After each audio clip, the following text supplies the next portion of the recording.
آج تک دنیا میں جتنے لوگ کامیاب ہوئے یا ہو رہے ہیں، ان میں یہ 7 عادات ضرور پائی جاتی ہے۔ 7 habit of highly effective people. جس کتاب سے یہ موضوع لیا گیا ہے وہ دنیا میں تیسری سب سے زیادہ سیل ہونے والی کتاب ہے، اور اب تک اس کی 2.5 کروڑ سے زیادہ کاپیاں سیل ہو چکی ہیں اور 40 زبانوں میں اس کا ترجمہ ہو چکا ہے۔ آج ہم جانتے ہیں اس کتاب کے بارے میں، اور اس میں ایسی کون سی 7 عادات ہیں جس کو ہمیں اپنانا چاہیے اور باقی چیزوں کو ہمیں چھوڑنا چاہیے۔ تو عادت نمبر 1، ہمیشہ پرو ایکٹیو بنیں نہ کہ ری ایکٹیو بنیں۔ ری ایکٹیو کیا ہوتے ہیں؟ مثال کے طور پر اگر آپ اپنی بائک میں پیٹرول تب ڈلواتے ہیں جب بائک میں پیٹرول ختم ہو جاتا ہے تو آپ ری ایکٹیو ہیں۔ اگر آپ پیٹرول ختم ہونے سے پہلے پیٹرول بائک میں ڈلوا لیں تو آپ پرو ایکٹیو ہیں۔ ری ایکٹیو لوگ کون ہوتے ہیں؟ ری ایکٹیو لوگ وہ ہوتے ہیں جو مسائل کے آنے کے بعد رد عمل دیتے ہیں اور کہتے ہیں کہ ان کی زندگی میں جو کچھ ہو رہا ہے وہ دوسروں کی وجہ سے ہو رہا ہے۔ غلطی اور ناکامی کا ذمہ دار سماج، سسٹم اور حکومت کو دیتے ہیں۔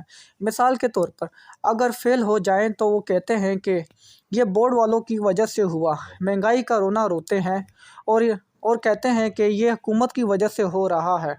گرمی اور سردی کی شکایت کرتے ہیں اور اگر کچھ نہ ملے تو اپنی قسمت کو ہی کوستے رہتے ہیں۔ اس کے برعکس پرو ایکٹیو لوگ کون ہوتے ہیں؟ پرو ایکٹیو لوگ وہ ہوتے ہیں جو مسائل کے آنے سے پہلے مسائل کو روکنے کے لیے اقدامات کرتے ہیں۔ کسی بھی کام میں اگر آپ کامیاب نہ ہوں تو خود کو ذمہ دار سمجھتے ہیں۔ مثال کے طور پر پرو ایکٹیو لوگ اگر فیل ہو جائیں تو وہ اس بات کا ذمہ خود لیتے ہیں، نہ کہ کسی اور کے اوپر دیتے ہیں۔ اپنے معاشی مسائل کا حل خود تلاش کرتے ہیں، موسم کو انجوائے کرتے ہیں، نعمت سمجھتے ہیں اور اللہ کا شکر ادا کرتے ہیں۔ اب میں آپ پر فیصلہ چھوڑتا ہوں کہ آپ پرو ایکٹیو بننا چاہتے ہیں یا ری ایکٹیو بننا چاہتے ہیں۔ عادت نمبر 2، انجام۔ انجام کو ذہن میں رکھ کر شروع کرنا کامیاب لوگ ہوتے ہیں۔ کامیاب لوگوں کی نشانی میں سے ایک نشانی یہ ہے کہ وہ انجام کو دیکھ کر اپنا کام سٹارٹ کرتے ہیں۔ ہمیشہ اینڈ کو ذہن میں رکھ کر کام شروع کریں۔ ان کے ذہن میں جو انجام کو ذہن میں رکھ کے کام سٹارٹ کرتے ہیں، ان کے مائنڈ میں ایک ویژن ہوتا ہے، ایک گول ہوتا ہے۔ اگر آپ کی زندگی میں کوئی ویژن نہیں، کوئی گول نہیں تو آپ کی زندگی کا جو وقت وہ ضائع ہو رہا ہے۔ لیکن اگر آپ اختتام کو ذہن میں رکھ کر قدم نہیں اٹھاتے تو آپ کو نقصان اٹھانا پڑے گا۔ اگر آپ اختتام کو ذہن میں رکھ کر کوئی بھی کام شروع کرتے ہیں تو آپ کو اس میں کامیابی ہوگی اور آپ کے پاس پلان بھی ضرور ہوگا۔ اس لیے اختتام کو ذہن میں رکھ کر قدم اٹھائیں، اور جب آپ ایسا کریں گے تو اس کا مطلب یہ ہے کہ آپ کی 2 چیزیں بچیں گی۔ ایک آپ کا وقت بچے گا اور دوسرا آپ کے وسائل، آپ ان پر کنٹرول پا سکو گے، اور نہ آپ کو اس بات کا پچھتاوا ہوگا کہ کاش میں ایسے کر لیتا یا کاش میں ویسے کر لیتا، کیونکہ جب آپ اختتام کو ذہن میں رکھ کے شروعات کریں گے تو آپ کے پاس پلان بھی ضرور ہوگا۔ مثال کے طور پر آپ نے بہت سے طالب علم دیکھے ہوں گے جو تعلیم تو حاصل کرتے ہیں لیکن انہیں اپنی منزل کا تعین نہیں ہوتا۔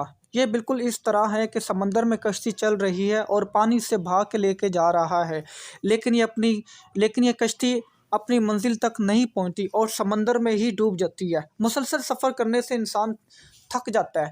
اسی طرح طالب علم جب مسلسل پڑھائی کرتا ہے لیکن جب اس کے مائنڈ میں ایک ویژن نہیں ہوگا، ایک گول نہیں ہوگا، تو وہ بس اسے پتہ ہی نہیں ہے میری منزل کہاں ہے، اور وہ اس کو پڑھائی کرنے میں یا اس کو اس کام کرنے میں جو توجہ اس کو ملنی چاہیے وہ توجہ حاصل نہیں کر پائے گا۔ تو اس لیے ہمیں ہمیشہ توجہ حاصل کرنی چاہیے۔ تو اس لیے ہمیں انجام کو سوچ کے کوئی کام شروع کرنا ہو تو اپنے انجام کو ذہن میں رکھیں۔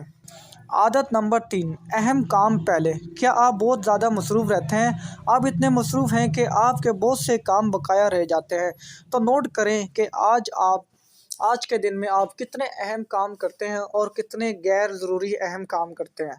یاد رکھیں کام 2 طرح کے ہوتے ہیں، ایک بہت اہم کام ہوتے ہیں اور ایک غیر اہم کام ہوتے ہیں۔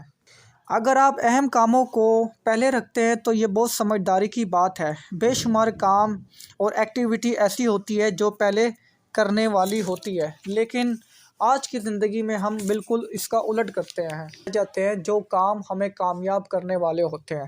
تو اس لیے اپنا ایک ٹائم شیڈول بنائیں اور آپ یہ سوچیں کہ آپ اپنی زندگی میں کتنے غیر اہم کام کرتے ہیں اور کتنے اہم کام کرتے ہیں۔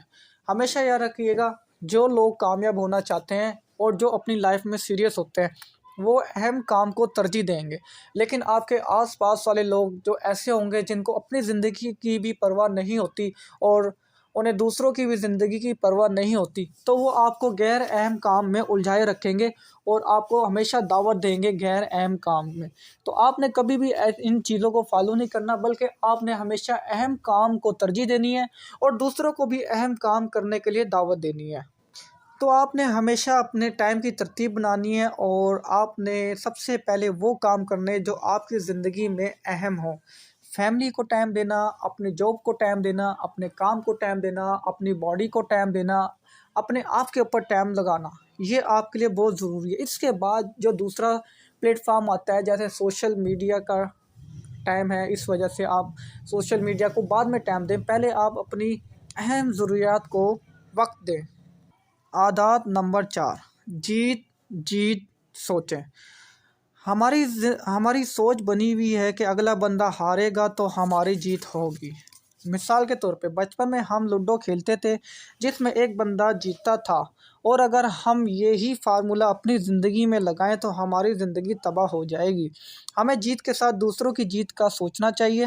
مثال کے طور پر آپ روزانہ شام کو پڑھائی کرتے ہیں اور آپ کا پڑوسی تیز آواز میں میوزک لگاتا ہے، زیادہ تر لوگ یہی چاہیں گے کہ وہ بندہ میوزک بند کر دے تاکہ آپ کی جیت ہو جائے اور اس کی ہار ہو جائے، لیکن اس کا ایک اور بھی حل ہے۔ آپ یہ سوچیں کہ اس کو کیا چاہیے، کہ وہ میوزک سننا چاہتا ہے، تو آپ اس کو یہ بول سکتے ہیں کہ میرے بھائی، میں روزانہ شام 6 سے 7 بجے تک پڑھائی کرتا ہوں، آپ یا تو 6 بجے سے پہلے میوزک سن لیا کریں یا 7 بجے کے بعد میوزک سن لیا کریں۔ اب جب آپ اس کو ایسے ڈیل کرو گے تو زیادہ چانسز ہیں کہ وہ آپ کی بات مان جائے۔ اس عمل کو کہتے ہیں تھن ون ود تھن، یعنی جیتو تو ایسے جیتو کہ آپ کی جیت کے ساتھ دوسروں کی بھی جیت ہو۔ عادت نمبر 5، پہلے سمجھیں پھر دوسروں کو سمجھائیں۔ پہلے ہمیں دوسروں کی بات کو سمجھنا چاہیے، پھر ہم ان کو سمجھائیں۔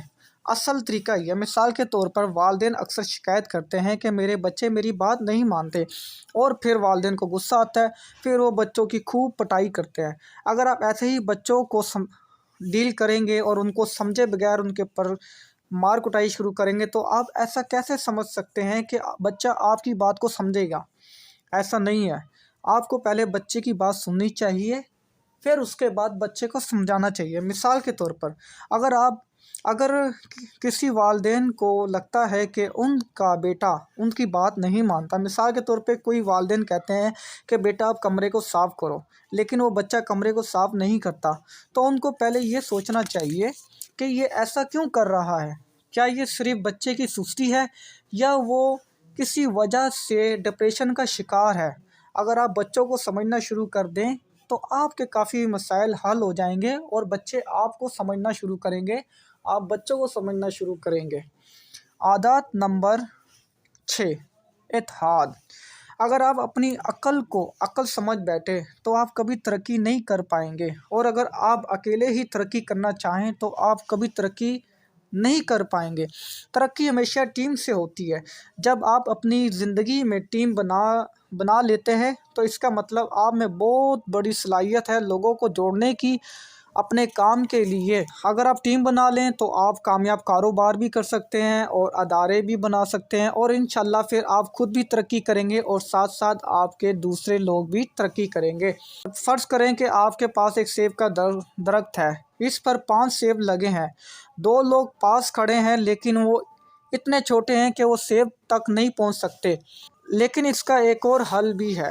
اگر ایک بندہ دوسرے بندے کے کندھے کے اوپر چڑھ کر سیب کو توڑنا چاہے تو وہ 5 کے 5 سیب آسانی سے توڑ سکتا ہے۔ اس عمل کو کہتے ہیں اتحاد۔ اور عادت نمبر 7، آری کو تیز کرو۔ ایک بابا جی بہت دیر سے ایک درخت کو کاٹ رہے تھے لیکن کامیاب نہیں ہو پا رہے تھے۔ ایک آدمی بہت دیر سے بابا جی کو دیکھ رہا تھا۔ وہ آدمی بابا جی کے پاس آیا اور کہنے لگا، بابا جی، آری کو تیز کر لو۔